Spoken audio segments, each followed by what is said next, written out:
And I forgot to bring my ukulele today. I thought that I would do a little of both, because if you can't make everyone happy, you might as well make no one happy, is my view. With the goal in mind being, of course, to perhaps interest you in my book, My Ex-Life. And despite the title, My Ex-Life is not a memoir, it's a novel. It's my seventh novel.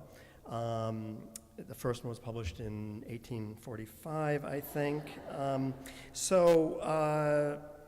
It's actually my ninth novel, if you include two that were published under a pseudonym, which I usually don't include, not because there's anything salacious in those novels, but actually because there's nothing salacious in those novels, and I'm kind of ashamed of the fact that I didn't take advantage of writing under a pseudonym, which, by the way, is Stormy Daniels, to write something that was like pornographic or at least embarrassing to my family, some of whom are here today. Anyway, I thought that I would begin today by telling you the most interesting thing about this book, My Ex-Life.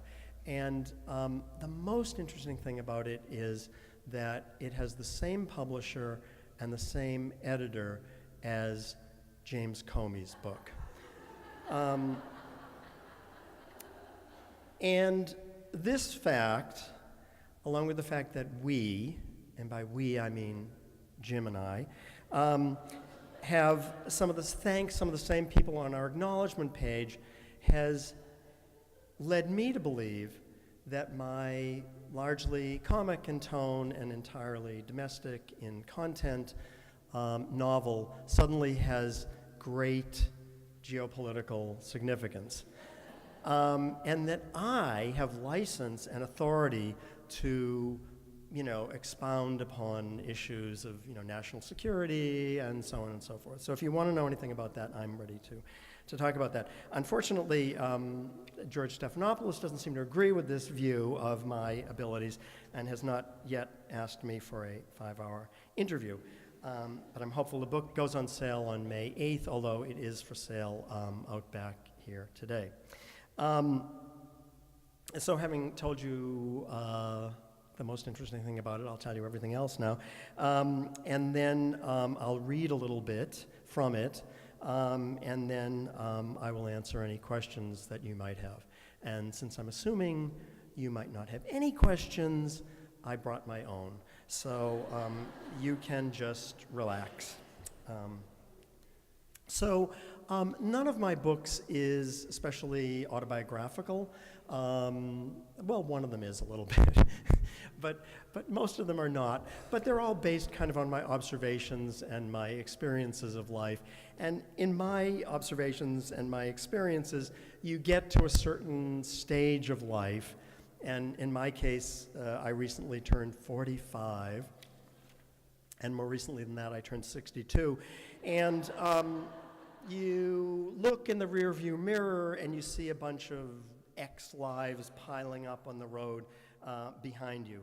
And an ex-life might involve a city that you lived in that you thought was, you were going to be there forever, your forever home, to use a HGTV-ism that I find cringy but useful, or a job that you mistook for a lifelong career, or a relationship that you thought would last until death.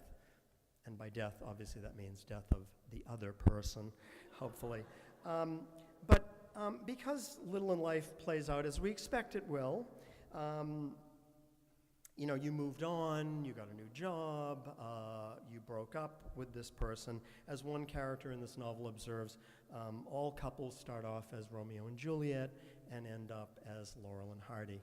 And that is to say, instead of working on your dysfunction and incompatibilities, you kind of make a comedy routine out of them that you perform at cocktail parties and Thanksgiving dinners and other places where alcohol is served.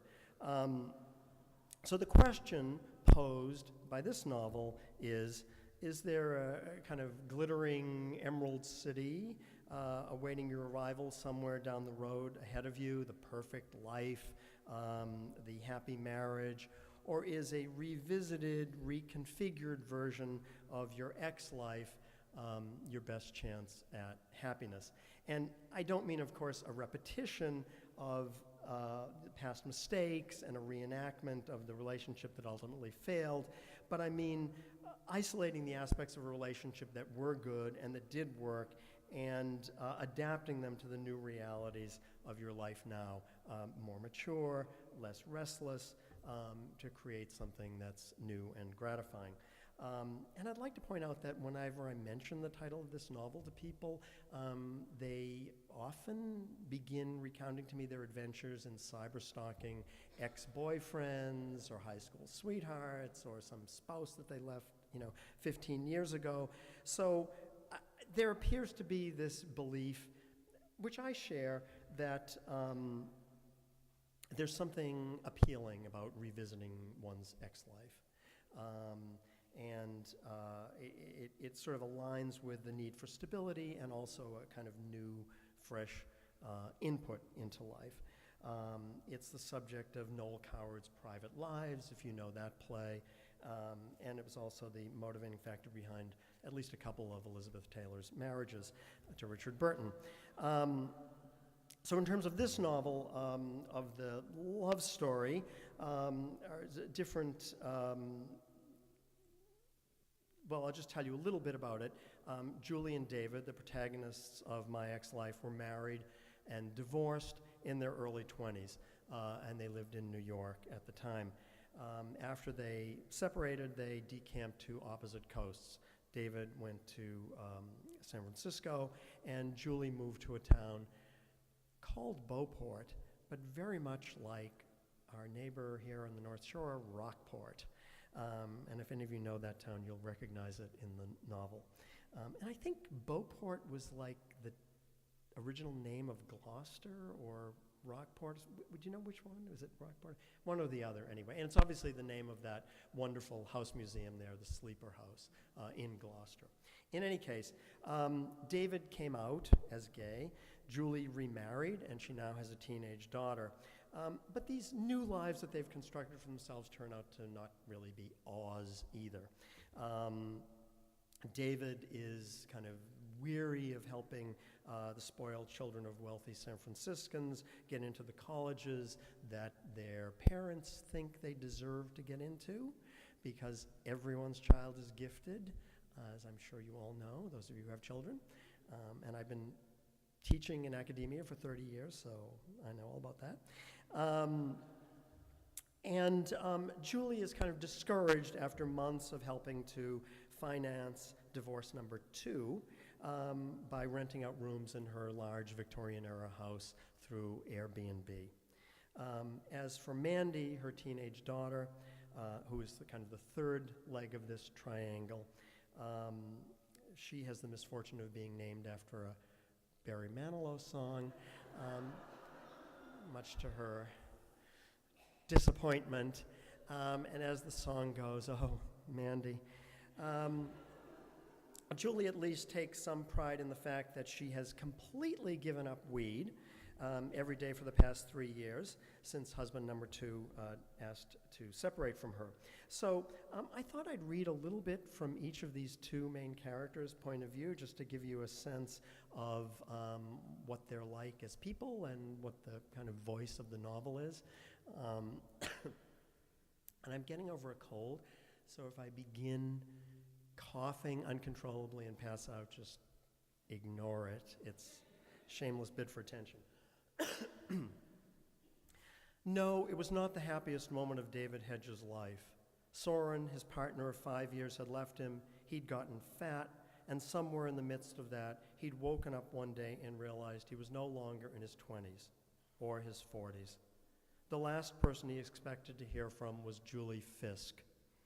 He and Julie had a history, albeit an ancient and complicated one. They hadn't seen each other in almost 20 years, hadn't seen each other in more than 30 years, and hadn't spoken in more than 20. And David assumed that their story, like a few other things in his life, his desire to visit Petra, his vow to play the piano, his sexual relevance had ended. This didn't diminish her importance to him. His memories of her lingered on, faded by the years in flattering ways. In his mind, they were still best friends. He heard of Julie infrequently through a few mutual friends and an occasional late-night computer perusal when he was feeling maudlin. He'd pieced together scraps and had come to the conclusion that she had a happy life, a husband, her second, a teenage daughter, a large house on the ocean north of Boston. She taught art at a private school for kids with learning problems, not what she'd imagined for herself in her younger incarnation, but who was he to judge? They'd been in touch sporadically for a while after the divorce, and then she'd met and eventually married Henry Bell, an investment advisor David had had the pleasure of never meeting. David wasn't good at making money with money, and he was suspicious of people who were, especially of people who did it with other people's money, an activity he equated with plagiarism. Over the years, David had thought of trying to see her when he went east to visit family, but he never followed through. The period of life they'd shared was his ex-life, and he was resigned to leave it at that. In the wake of Soren's departure, he'd come to realize he was racking up a number of ex-lives he could look back on with varying degrees of happiness, disappointment, and disapproval. What was less clear was whether or not he had a viable life ahead of him. And then one day, during that season of his aggrieved discontent, he received a phone call from Julie Fisk that changed everything. Julie touched the pocket of her white shirt. Yes, the joint was still there, and no, she was not going to smoke it. She'd given up pot, and thank God for that. Life was so much more clear and simple without it. Henry had told her he wanted to discuss something with her when he dropped off Mandy tonight, and since Henry rarely discussed anything, she interpreted the comment as a threat and had spent the afternoon under a cloud of foreboding. She needed to be sharp for whatever was coming. She took a seat on the steps at the back of the house, clutching a bag with half a dozen muffins in it, and waited for Henry's car to pull into the drive. The muffins were for Carol, the woman Henry had left her for. Naturally, Carol was younger. Julie knew only one man who betrayed his marriage for a woman older than his wife, and it was overstating it to say she knew Prince Charles. A soft breeze was coming from the ocean, bringing with it the smell of salt and seaweed. From the steps where she was sitting, she could see the harbor and the shadowy lobster boats tugging on their moorings, and the yellow lights starting to come on in the awful restaurants along the shore. It was funny how you could love a view even while recognizing it as a cliché vista of the New England coastline. She loved Beauport's obvious charms, although they were tinged with loneliness since Henry had left her, dumped her. But who was counting? It was important not to turn bitter. She had confidence it would all work out. The divorce, getting to keep the house, primary custody of Mandy. Shallow confidence, admittedly. It was similar to her sureness that she understood the specifics of the war in Syria. Yes, but one pointed question and it all unraveled. Henry had recently discovered that she started renting out rooms through Airbnb, despite her efforts at hiding it from him, so she had to be on her best behavior. She pulled out the joint, anxiously waiting for Henry to berate her wasn't doing anyone any good, and since she'd stopped smoking pot, it mattered less if she occasionally got stoned. Rain was predicted for tomorrow, so why not enjoy the lovely evening in a calm frame of mind? Weather was a useful excuse for so many things in life. Like air, there was always some of it, even if the quality varied from day to day. She lit and inhaled, and warmth flowed over her. It was a shame pot did that thing to your memory, because everything else it did was so pleasant. What she liked least about Carol was that she was essentially sympathetic. It would have been so much easier if Henry had left her for someone loathsome. Carol was small and anxious to please. She'd been so silently apologetic about their situation. Julie had wanted to hug her and tell her it was fine, even though, of course, it wasn't. Naturally, if she said any of that, it would come out wrong. So instead, she'd started sending small, inconsequential gifts back with Henry when he came around to pick up or drop off Mandy. Tonight, muffins. She took another hit of pot and heard someone calling her name. "Julie, are you home?" It was probably Tracy, the Airbnb guest who'd arrived with her husband the night before. They were from, well, somewhere anyway, and were in Beauport for a wedding. She found Tracy in the living room, lifting the cushion on the seat of a chair. Was she looking for quarters? Everything all right? Julie asked. Tracy turned, neither startled nor embarrassed. I was looking to see if the other side was less stained. I guess you might as well leave it like this. She smiled as if she'd complimented Julie's taste, showing off dazzling teeth. Nice hair, though, blonde, shampoo commercial shiny, and snipped at the jawline in a way that suggested she was shopping for an identity at the hair salon. It's mostly family that uses the living room anyway, Julie said. Tracy looked around the room, her eyes melting with empathy. It's hard to find a place to sit with all this furniture you've got crammed in here, isn't it? When Tracy and her husband got out of their spotless car last night, wheeling identical black suitcases and wearing what appeared to be pressed jeans, Julie's eye had twitched. When everything looks perfectly right about a person, there's usually something significantly wrong. They were probably in their early 30s, that awkward age when people still believe they matter and that life is going to go your way. What did you want to talk about, Julie asked. And then, fearing her tone might have been too harsh, she sat beside her on the daybed. Isn't that more comfortable, Tracy asked. She actually touched Julie's knee. Jerry and I are professional organizers. I'd be happy to work with you on one corner of the room in exchange for a free night. We've done some amazing work with people like you.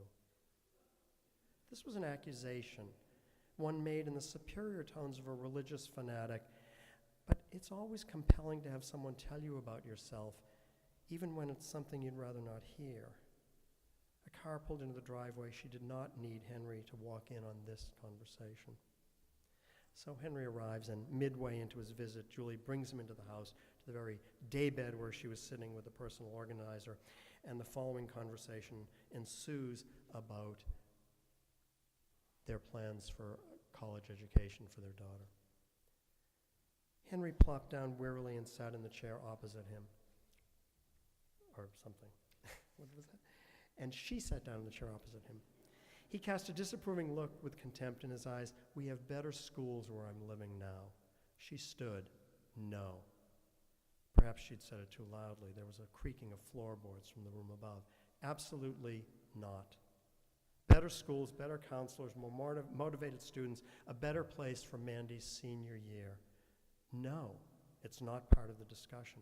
She needs rigor in her life, and it's obvious she's not getting it here, especially with a lot of strangers tromping in and out. She's meeting people from all over the world, Julie said. It's educational. It wasn't clear how changing sheets for a guest from Amsterdam was more educational than changing sheets from someone from New Hampshire, but there was no need to go into that. And then in a depressingly reasonable tone of voice, he said, come on, Julie, admit it. You don't have plans for college here. Actually, we do, Dad. Julie turned. Mandy was standing in the doorway from the hall. She was wearing the same overalls and long-sleeve jersey she'd been wearing earlier, but she'd put on a woolen watch cap because it was so cold during this heat wave. Henry's mouth was pursed in doubt. Oh, really? And were you planning to tell me? Mom contacted her first husband. What's he got to do with this? He has a college counseling business, Mandy went on. We've been working together for a couple of weeks, talking schools and essays. Julie was appalled by the audacity of this lie, but said nothing.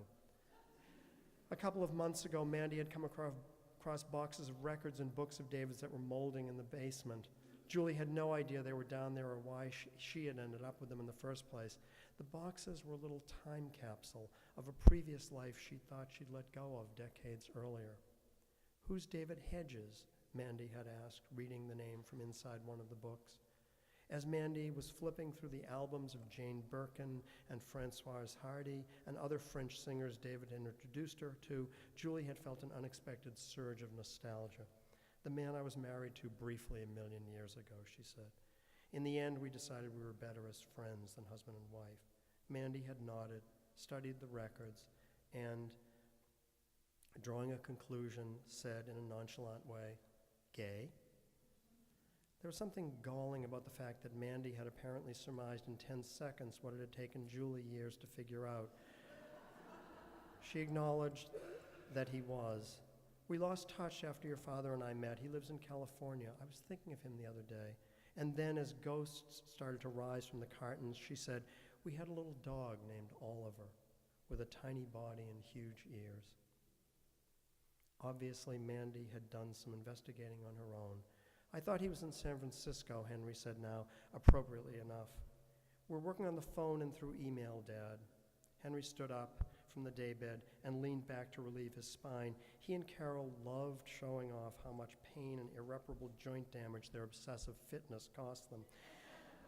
Is there some reason you didn't mention this when I brought it up? The thing is, Dad, we're telling you now. Later in the evening, as Julie walked up the staircase to the third floor, still buoyed by Mandy's use of the word we, she heard music from one of those Juliet Greco songs that made you think about foggy docks and dark nights.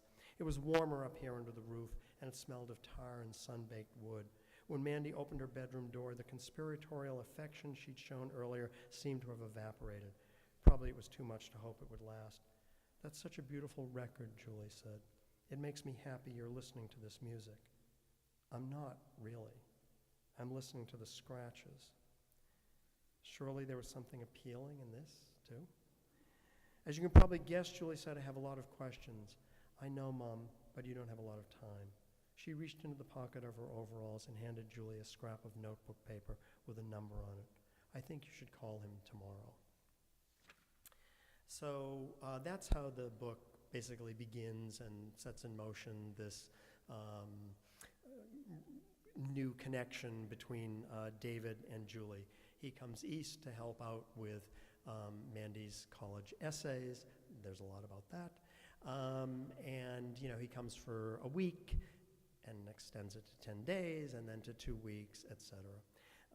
And there's kind of a cold comfort farm element in here as well because the house is really run down and ramshackle and so on. And they find themselves forming an unorthodox family of sorts, one based on friendship and familiarity, and the demands for different kinds of intimacy and companionship than those they had in the past. It's a love story, essentially, although not one that is destined to end, obviously, with a marriage. And whether or not it ends happily largely depends upon a secret that Julie has been keeping for a number of decades, and also the resolution to some truly bad and potentially dangerous decisions that Mandy is making. And I won't tell you what those are, but they involve the internet, so you can imagine. To end on a note of complete honesty, I have to tell you that this novel, My Ex-Life, is kind of problematic for me. And what I mean is that I really like it. And I'm not used to liking my books. And so I don't know really what to make of that. Like, oh, is that a good thing or is that a bad thing? So I really don't know. But I can tell you this, that there is no mention of Vladimir Putin in this book. There's no mention of Hillary Clinton. There's no mention of, what's his name? Donald Trump. And I can't promise you that you will find it as interesting or informative or infuriating as James Comey's book, but I can say with some confidence that I think you will find it funnier than his book. So, and if you read it, I hope you like it. So, thank you very much.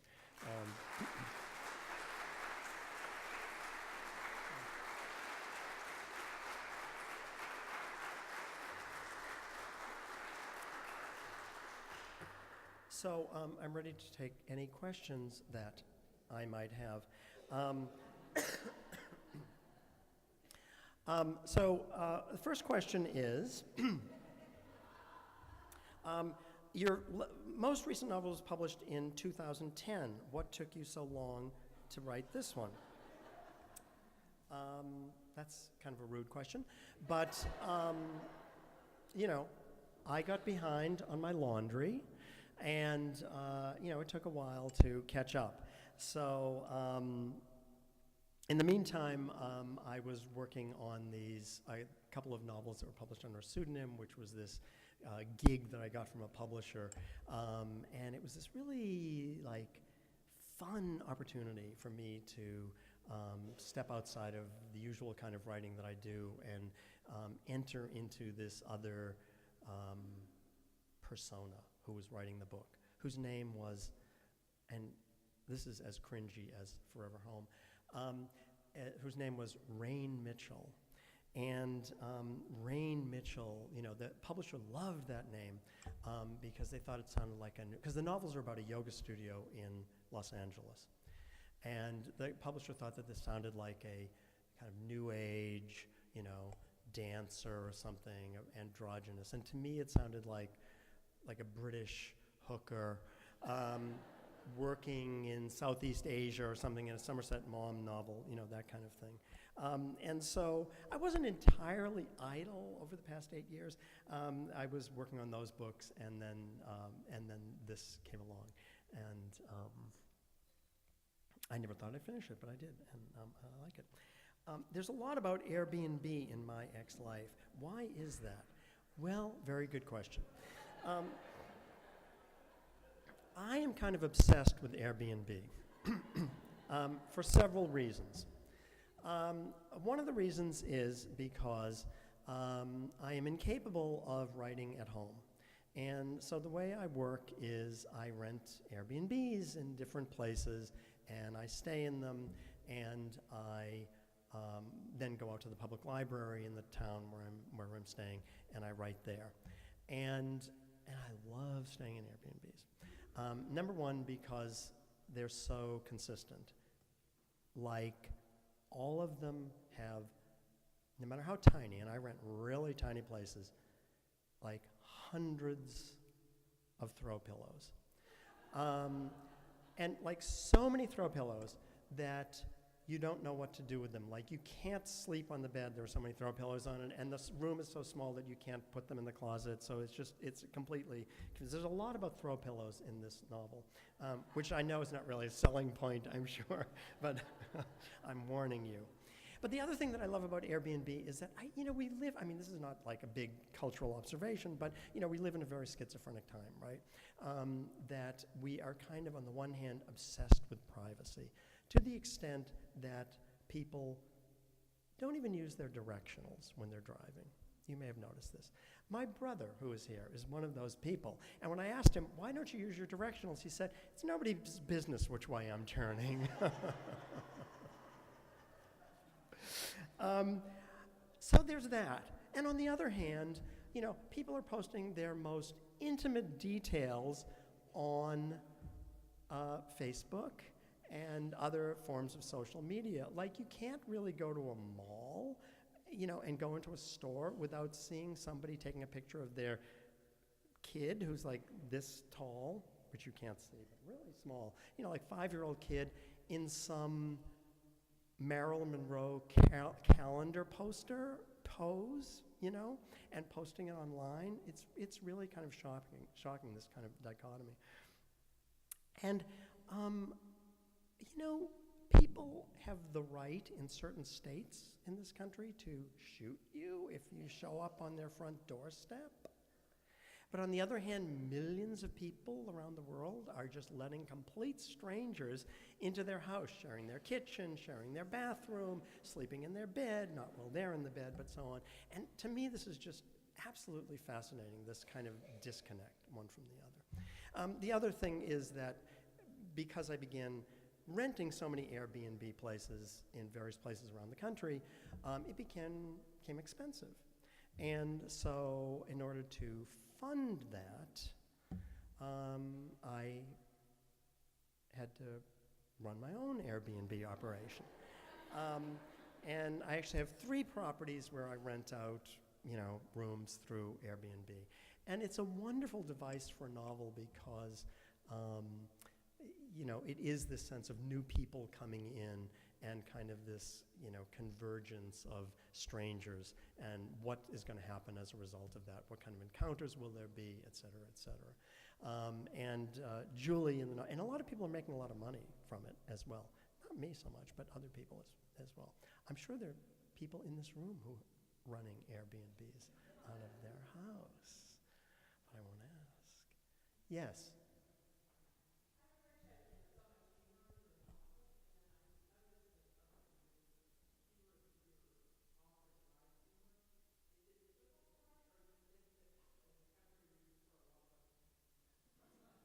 What was the last part of the question?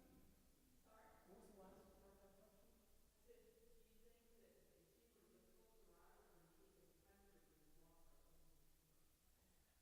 Well, I was talking to someone last night who was Canadian, and she was saying, well, here's the difference between Canadians and Americans. And to me, not that I've spent that much time in Canada, but I've spent some time in Canada, is that one thing I notice is that Canadians have a real sense of humor about themselves as Canadians,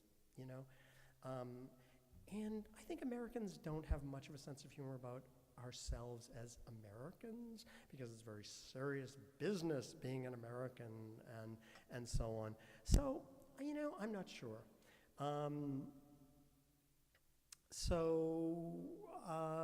For me, I think humor as a defense mechanism has always been kind of a fact of my life, and it's a fact for everyone in my family.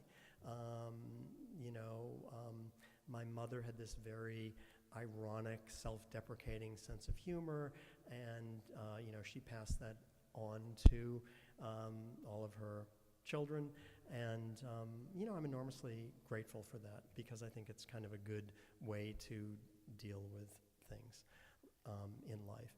At the same time, it's true that I believe it's possible to deal with very serious topics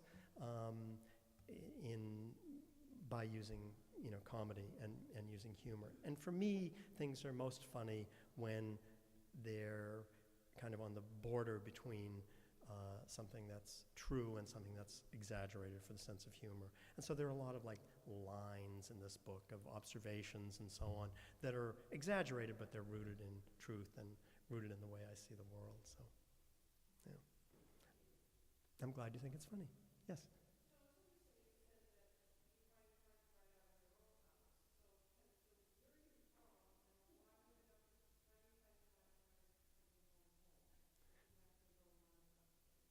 Why do I find it difficult to write at home?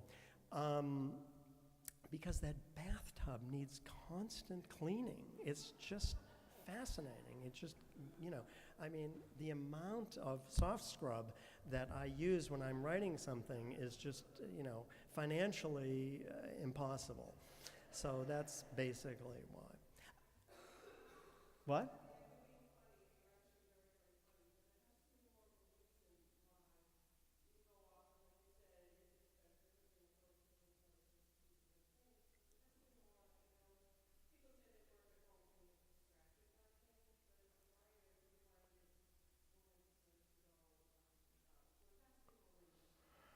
Okay, it has to be more than that. This is the psychoanalytic portion of the program, folks.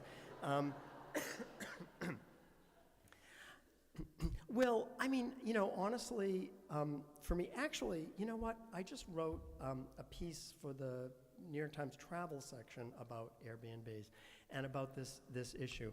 And I think that, what I need is some kind of outside stimulation that I have to block out. So that's why working in libraries is great for me, because there's all this activity, there are all these people sleeping, et cetera. I put on headphones, and I know that all that activity is out there, so I'm not alone, and I'm not, depressed. I'm depressed, but, I'm not alone. I'm with a lot of other depressed people, actually. But, you put on headphones, and you kind of block it out, but there's activity around, and so on. And I don't know. I guess I associate being at home with not working, quite frankly. I have a very nice study in my place. I live in Cambridge, to answer your other question. And I have a very nice study, and I've set it up with the desk and the, blah, blah, blah. And like maybe I can write some emails there, but that's about it. And for years I tried to resist this and tried to get over it and so on. And like everything else in life, and I'm guessing there are some people in this room who are in the same position I am, when you get to a certain age, you just stop and say, you know what, that's who I am, and I'm just going to go with it. And if I have to like drive to Burlington, Vermont and stay in an Airbnb or something, that's not so bad. Yeah. And if you'd like to try that, I have a few places you might want to rent.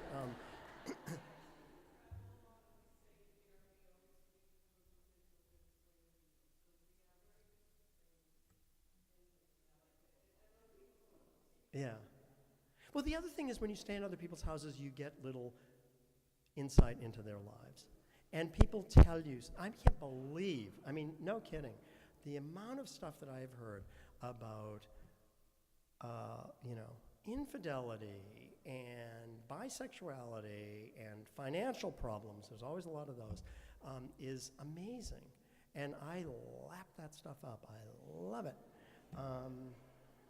Because like you, I'm sort of a frustrated, psychologist. And so, yeah, I know. Anything else? Yes?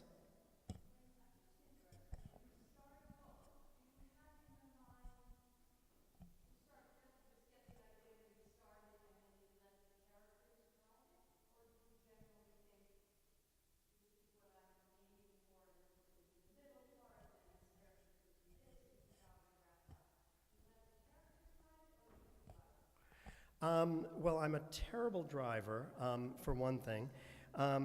Do I sort of direct the action, or do the characters do it? It's interesting to me, nobody else, that I wrote this book in a very different way from the way I've written my other, books, which is that I wrote 100 pages, sold the manuscript, and then I had to write the rest of it, which put me in a panic, and I thought, oh my God, I'm never going to finish this book. So I wrote it completely out of sequence. And what I did, and I recommend this to anyone who wants to write, is instead of like getting from point A to point B to point C, et cetera, I just went to the library every morning with my notebooks, and I write in longhand, and my handwriting is incomprehensible, so that's an advantage, actually. I don't know why, but I'm just saying it is. And I would just write whatever scene appealed to me that time. Oh, I need a scene between these two characters doing X, Y, Z.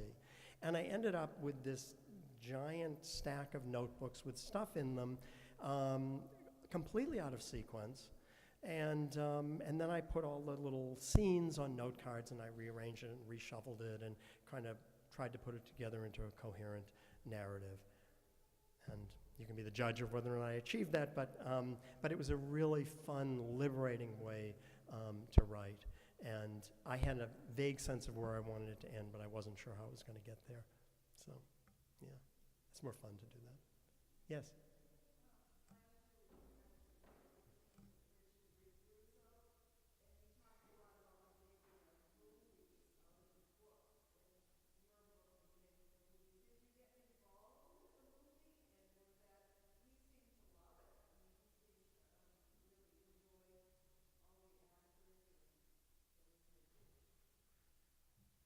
Yeah, the question was, did I get involved in the making of the movies of my books? There's one was made here and two were made in France.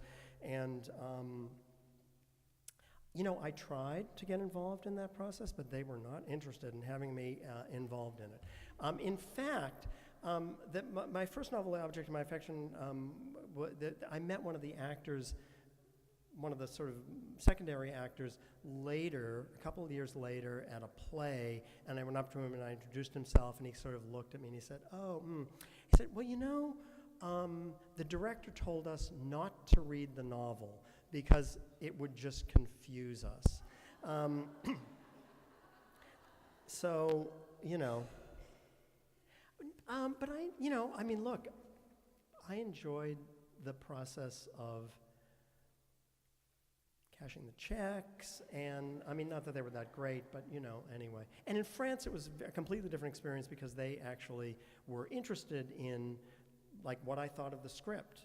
And the directors came over, and I worked with them, for a couple of weeks on each of these movies, which is a really confusing experience for me. I was like, why do you care what I think of it? What's it got to do with me? And honestly, my feeling is that it's way better to have a movie adaptation that's a good movie, than one that's faithful to the novel. Sometimes you end up with neither, which may be true in my case, but anyway. Thank you. Well, yes?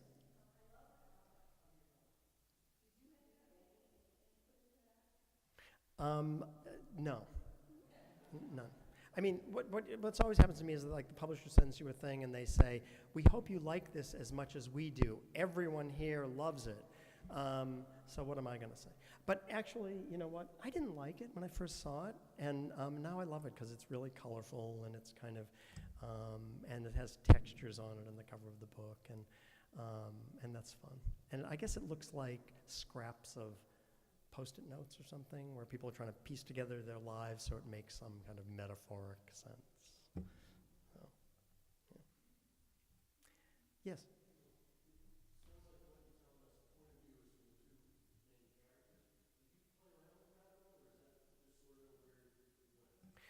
The point of view is from the two main characters. There's also a third point of view, which is the teenage daughter.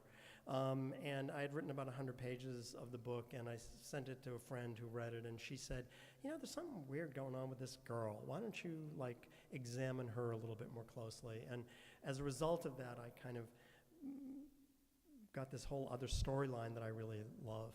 And and there's one point of view toward the end of the novel from a minor character, and I feel like it totally breaks the contract with the reader that you'll stick to a certain thing.